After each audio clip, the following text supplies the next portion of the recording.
Bauer's Game Corner presents Gen Con Video Bonanza 2016. Brought to you by Gutshot Games and their Gen Con release, Headhunters, a collectible card game and a collectible toy. And Ophidian Games, makers of Looting Atlantis and Conspiracy.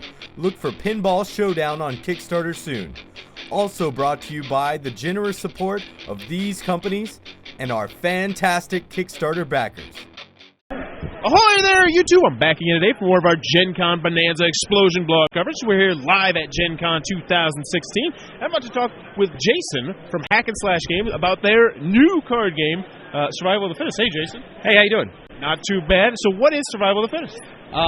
Ophidian 2360 Survival of the Fittest is a futuristic gladiator combat game. Each player takes a team of gladiators and dukes it out in an arena against their opponent, or plays up to 2 to 4. And uses some unique mechanics. It's a momentum-based mechanic that replaces turns. So if you can continue to hold on to the momentum, you can chain together combinations and until you lose the momentum, and then the next player grabs it, and then they start to put together their own combinations. Okay, and the player count on this, is it LCG, CCG? Like, how does it work? LCG. This game actually originally came out as Ophidian 2350 13 years ago. I was one of the original design team members.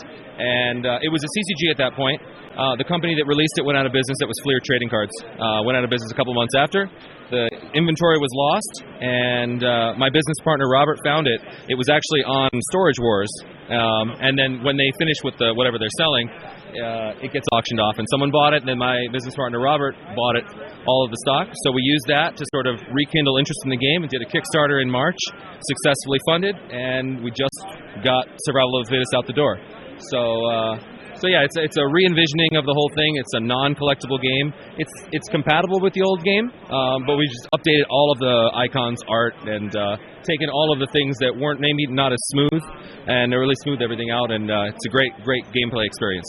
And this is the big release of it, right? It just. But where can people go if they're interested in this? They're not at Gen Con. Websites, all that good stuff. Hackandslashgames.com. You can order it from us direct. It's going to be available on Amazon, and all of your local retailers can pick it up. It's available through Alliance and all the major distribution channels. Any future plans for it? I'm imagining. It's like I said, it's sort of the expandable card game format, so it's customizable. And we're going to be releasing 1 to 2 expansions for it every year. So you'll be able to just continue to modify your decks, add new characters. It's also very storyline driven, so all of the characters that are in the game have their own bios and backstories, and as tournament results start to come in, if a character is highly featured and in all of the winning decks, then it's going to impact their storyline. If there's someone who's just not played at all for whatever reason, then their storyline is going to be impacted. So the evolution of the characters for those people who really love the backstory, that's a big part of it too. All right, how long does it take to play a game?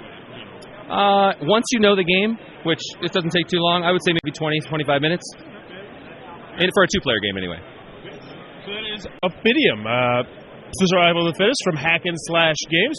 If you're looking for a head-to-head little combat game, or even more potentially, sounds like it might be for you. If you're enjoying this Gen Con coverage, please be sure to click on the subscribe button down below in the comments below. Let me know. Favorite arcade game of all time? Quarter Muncher. What's your favorite Quarter Muncher arcade game of all time? Gauntlet 2. Gauntlet 2. I think I'm actually going to go with the old X-Men game that actually had 6 around it. You get that thing? 6? Yes. Yeah, that was cool. The gameplay was trash, but man, nostalgia. Well, let me know in the comments below, and as always, thanks for your time, YouTube. This was brought to you by Headhunters from Gunshot Games, Pinball Showdown from Ophidian Games, these great companies, and fans like you.